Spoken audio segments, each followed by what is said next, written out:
Usually when we talk about a medical diagnosis, there's this expectation of just absolute precision. Right, it feels like engineering or something. Yeah, exactly. Like if you break your arm, the x-ray shows that jagged white line, and the doctor just points to the film and says, well, there it It's is. totally binary. I mean, a bone is either broken or it's not. The evidence is just visual and immediate. But then when you look at the way we actually communicate about that patient, like how a nurse passes information to the next shift or how a medical chart is actually written, suddenly that x-ray machine isn't so helpful. No, not at all. You're suddenly in this communicative landscape that is, frankly, incredibly murky. And the ambiguity in that communication, that muddy water, is exactly where critical, life-altering mistakes happen. It really is. And a lot of that muddy water comes down to something we rarely think about as a life or death tool. Which is the transition word. Exactly. The Yeah. transition word. It sits right at the center of how medical professionals link observations together to form a diagnosis or an action plan. So, if you are prepping for the TEAS and HESI nursing entrance exams, those transition words, they are the invisible infrastructure of logic.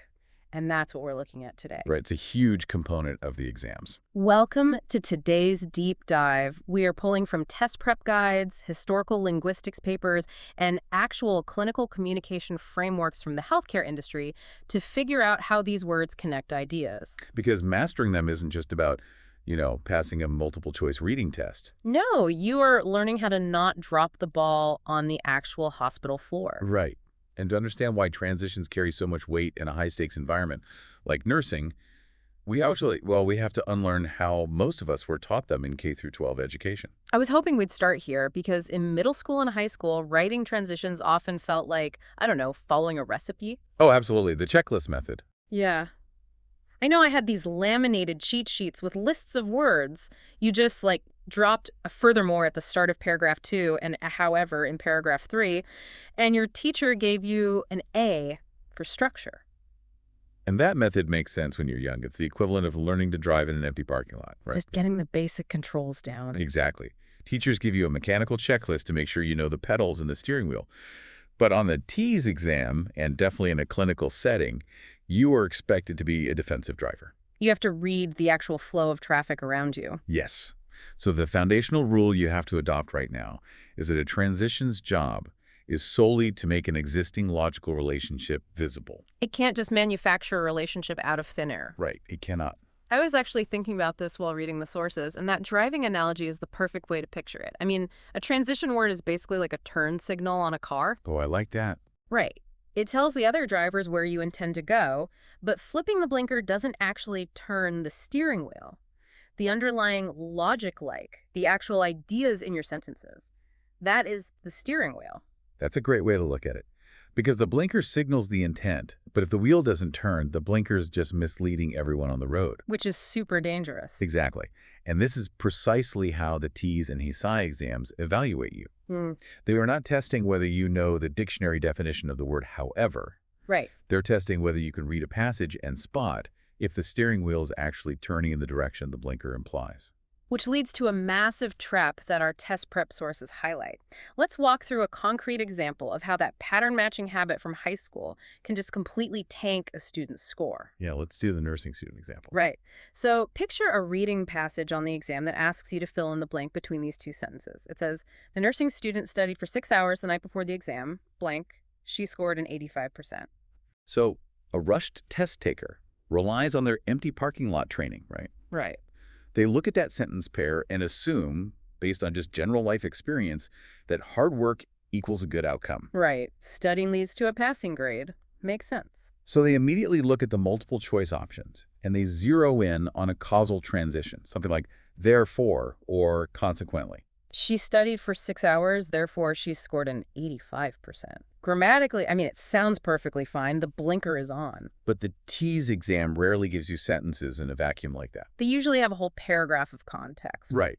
What if the surrounding text explicitly states that this particular student is the class valedictorian who normally scores a 98% on every test? Yeah. What if she has literally never scored below a 90% in her entire life? Wow. Okay, so in that context, the steering wheel is turning in the complete opposite direction. Exactly. And 85% is no longer a logical reward for 6 hours of studying. It's a massive, unexpected underperformance. The relationship between the two sentences completely flips. It does. Now, the blank demands a contrastive word. The nursing student studied for 6 hours. However, she scored an 85%. Because it's a disappointment based on her baseline. Right, and test makers deliberately write however and therefore as competing answer choices for this specific reason. To catch the people just skimming for grammar. Yes, they provide these superficially similar sentence pairs that could logically support opposite transitions depending entirely on the framing around them. So the relationship itself is the object being tested, not your vocabulary. That is the core takeaway, yes. So if the underlying logical structure is what really matters, why is the vocabulary list method so deeply ingrained in us? Like, why do schools rely on a system that we eventually have to unlearn? Well, the origin of this actually traces way back to classical rhetoric. Oh, wow, like ancient Rome. Yeah, exactly. Figures like Aristotle in the 4th century BCE and Roman rhetoricians like Quintilian, they focused heavily on the arrangement of arguments, which was a concept they called dispositio. And the modern English word transition actually comes directly from the Latin transitio, right? Which literally means a going across or a passing over. Exactly, a passing over. So the ancients understood it conceptually as a bridge between ideas. So when did it become this rigid mechanical checklist? That happened much later. Between about 1850 and 1950, schools in the United States standardized writing instruction under this movement known as current traditional rhetoric. And based on our historical sources, this standardization was essentially just an administrative necessity, right? Pretty much, yeah. Because as public education expanded, suddenly teachers needed a way to grade thousands of essays consistently, and you cannot easily quantify a student's, underlying logic on a rubric. Right, logic is subjective, but you can easily count how many transition words they used. Right, 3 howevers equals a B+. Exactly. The current traditional movement decided that explicit connector words were measurable data points. They turned transitions into a testable metric. And modern standardized tests, including the TEAS and HESI, just kind of inherited this exact 19th century testing format. They inherited the multiple choice format, sure, but the modern understanding of how these words function actually stems from a massive linguistics revolution in the 1970s. Right, the Halliday and Hassan paper. Yes. In 1976, linguists M.A.K. Halliday and Ruqaiya Hassan published this groundbreaking book called Cohesion in English. What was the big shift they introduced? Well, before their research, grammatical analysis generally stopped at the period. You could diagram a single sentence, identify the subject and the verb, and basically your job was done. So they didn't really look at how paragraphs work together. No, linguistics lacked a systematic framework to explain how multiple independent sentences knit together to form a cohesive text. Halliday and Hassan proved that grammar actually extends across sentence boundaries. And they did this by separating the text into 2 distinct layers, right? Cohesion and coherence. Yes, and distinguishing those two is crucial. Cohesion is the surface-level glue. It is the transition words, the pronouns, the repeated phrases. It's the physical words on the page. Right. Coherence, on the other hand, is the underlying logical sense. It is whether the ideas actually relate to one another in reality. Got it. They also cataloged all conjunctions into 4 primary functional categories, which are additive, adversative, causal, and temporal. Okay, let's break those down really quickly. Additive connects similar ideas, like and or furthermore. Right. Adversative shows contrast, like but or however. Causal shows cause and effect, like so or therefore. And temporal shows time, like then or meanwhile. Exactly. And this is incredibly relevant for our listeners because that exact 4-way split from 1976 is the identical taxonomy that TEAS and ESE prep guides still use today. It is the literal blueprint for the tests. It is.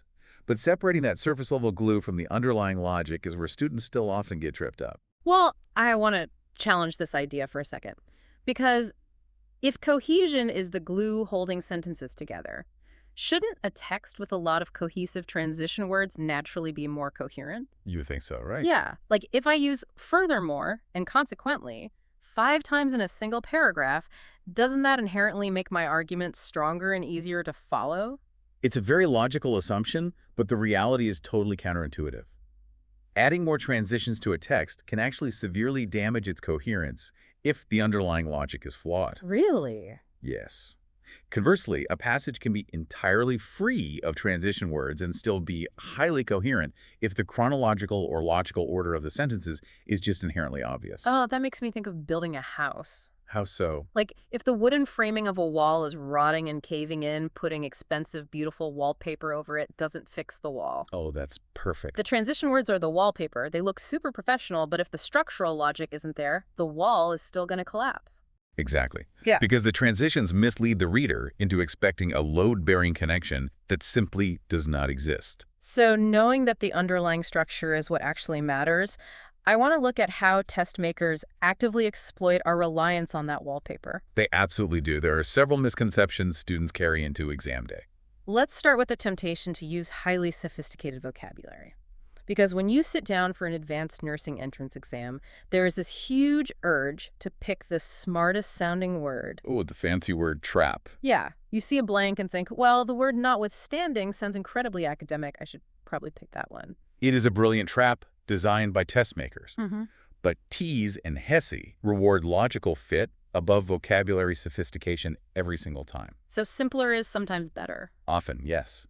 If the relationship between two sentences requires a simple contrast, a plain, everyday word like but, that correctly signals that contrast will always be the right answer, over a heavyweight word like heretofore or notwithstanding that's used in the wrong logical slot. The lesson is to never choose a word just because it feels like you should be wearing a monocle while reading it. Exactly. Just match the function. Okay, what about synonyms? Because I actually struggle with this one. Even very strong readers often assume that words within the same functional category are just completely interchangeable. They aren't. Yeah. And a secondary trap involves exactly this. Take words like however, conversely, and nevertheless. They're all adversative, right? They all exist in that contrast bucket. So why can't I just swap them around to give a paragraph some variety? The exam will punish you if you try to swap them blindly, because they possess really precise shades of meaning. Give me an example. Well, conversely, for example, specifically signals a direct reversal or an inverse relationship. If claim A is true, the claim linked by conversely is the direct logical opposite of A. Like saying, eating a heavy meal makes you sluggish. Conversely, exercising gives you energy. It is a direct mirror image. Exactly. But however operates much more broadly. It signals a general pullback or a qualification. It is not necessarily a direct opposite, it's simply a shift in direction. Okay, and what about nevertheless? Nevertheless has an even narrower function. Mm. It dictates that an action occurred despite a specific obstacle that was just mentioned. Oh, I see. So if a sentence says, the mountain road was washed out in the storm, nevertheless, the ambulance made it to the cabin, you couldn't use conversely there. No, you couldn't. Because saying the road was washed out, conversely, the ambulance made it, just breaks the logic completely. It's not a mirror image. Exactly. Choosing among those near synonyms based on their exact shade of meaning is a primary way the ESI exam separates average scorers from top-tier scorers. Okay, what about where these words physically sit in the text? Because we are so conditioned by high school English to expect transitions at the very start of a sentence, like capital H, however, comma, and then the rest of the thought. Right, and that is a significant oversight, particularly for the HESI exam, which features longer, much more complex reading passages than the TEAS. So they hide them. Basically, HESI heavily tests embedded phrases that occur mid-sentence. Do you have an example? Sure, something like, the patient, despite her rising fever, remained highly alert and responsive. Oh, wow. So the phrase, despite her rising fever, is the actual transition, and it's buried right in the middle of the clause, acting as a contrastive bridge. Yes. They also frequently test entire transitional sentences that link one paragraph to another. Not just a single word. Right. A complete sentence might summarize the previous paragraph's findings before pivoting to a new topic, and the test will ask you to identify the function of that entire sentence. Okay, so since transitions can span across entire paragraphs, how do we gauge the right amount to use when we are the ones doing the writing? We kind of have this Goldilocks problem of signaling. We do. And the overuse problem is something writing instructors have complained about for over a century, honestly. Like Strunk and White. Yes. In their famous 1918 guide, The Elements of Style, William Strunk and E.B. White specifically warned writers against using however and in conclusion as a nervous trick at every single paragraph break, completely devoid of meaning? But when we look at our clinical sources, the problem in the medical field completely flips. It goes the other way entirely. Yeah, technical writers, clinical researchers, doctors, they frequently suffer from severe undersignaling. Why would highly educated scientists just skip the transitions entirely? Well, because they are steeped in the data. A researcher assumes the logical structure is obvious from the numbers or the section headers alone. They think it's self-evident. Right. They believe the data speaks for itself, so they strip out the transitional bridges just to save space. But the consequence of stripping out that glue is terrifying for the end user. I mean, the sources feature health literacy advocates who heavily criticize patient discharge instructions for this exact reason. Yes, discharge instructions are notorious for this. They consistently lack causal transitions. Like, a discharge paper might just list bullet points. Take this medication. Avoid grapefruit. You may notice severe dizziness. And that forces a patient who is likely under a massive amount of stress trying to manage a terrifying new diagnosis to infer connections that really should be explicit. Right. It should read, first take this medication, but avoid grapefruit, because as a result of mixing them, you may notice severe dizziness. Exactly. Without those transitions, you are asking a stressed patient to play detective with their own health. Which shifts the conversation entirely. Missing transitions in the hospital aren't just grammatical errors. They are literal threats to patient safety. They absolutely are. Let's look at the real-world application of this, because this is where the rubber really meets the road for anyone going into nursing. The sources center around the SBR framework, SBA. Right. Situation, background, assessment, recommendation. Can you explain how that works in practice? SBR is basically the gold standard for clinical handoff communication. It's championed by the Institute for Healthcare Improvement. It's what nurses use during shift changes, right? Yes, it is the structured method a nurse uses at the end of a shift to concisely pass a patient's status to the incoming nurse. And the stakes here are incredibly high.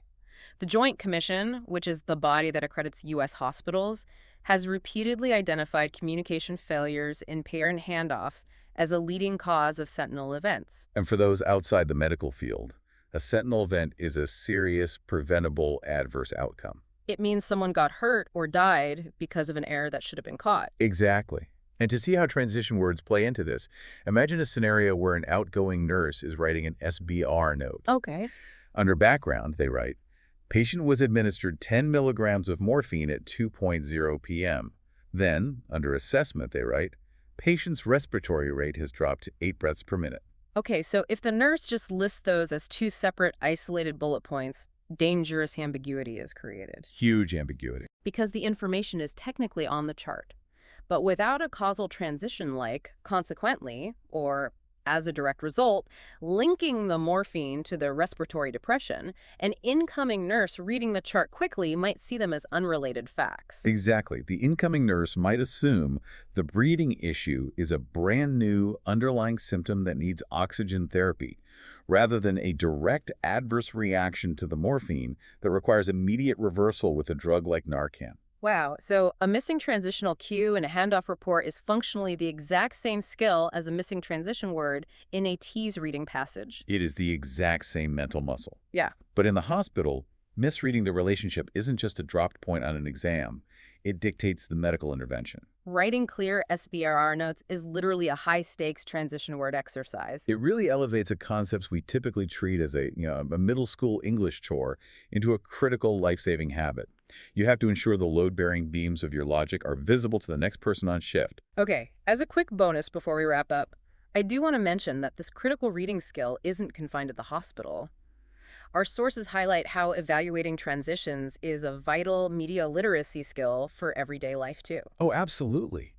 Just think about how often a politician or a pundit will use a word like obviously, clearly, or therefore to connect to completely unrelated ideas in a speech. Like they might say, the stock market went up today. Obviously, my new zoning policy is a massive success. Right. They use the transition word to smuggle in an unearned conclusion. Just totally bypassing the actual logic. Exactly. They are flashing the blinker to make you believe the car is turning, but there is no actual structural logic connecting those two sentences. And recognizing that manipulative trick utilizes the exact same analytical muscle you need for the entrance exam. You must verify that the underlying relationship exists before you accept the transition word. Which is why you can't just skim for the vocab. Right. So, as you head into your exam, and eventually onto the hospital floor, let's recap your mission. Do not just memorize lists of vocabulary words. That is a 19th century trap. Instead, look for the underlying text structure. Ask yourself, is it cause and effect? Is it a contrast? Is it a chronological sequence? Identify the function of the sentences first, and then match the word to that function. And pay attention to the precise shades of meaning, like we talked about. Conversely is an inverse mirror, while, however, is a gentle pullback. And above all, remember the golden rule. Transitions signal logic. They do not invent it. Actually, I want to leave you with a final thought experiment to test this knowledge in the real world. Oh, let's hear it. We are currently living through an explosion of artificial intelligence and large language models, right? Like Oh. ChatGPT. Oh, yeah, they are everywhere. Well, by design, these models are essentially predictive text engines. They do not understand facts, but they are absolute masters of cohesion and grammar. Oh, I see where you're going with this. Which means they are perfectly engineered to use transition words flawlessly. Precisely. If you ask an AI a complex question, it will confidently generate paragraphs filled with therefores, moreovers, and consequentlies to connect completely hallucinated, entirely illogical facts. Oh, wow. Is the ultimate test of your new reading skills. When you read an AI-generated article, are you actually being persuaded by a sound, logical argument? Or are you just being lulled into a false sense of security by perfectly placed transition words acting as a flawless blinker on a phantom car? Exactly. That is a terrifying and brilliant way to look at it. The wallpaper might be perfect, but you still have to check the drywall. Always check the drywall. Well, thank you for joining this deep dive. Keep your eyes on the underlying logic, match the function, and we will see you next time.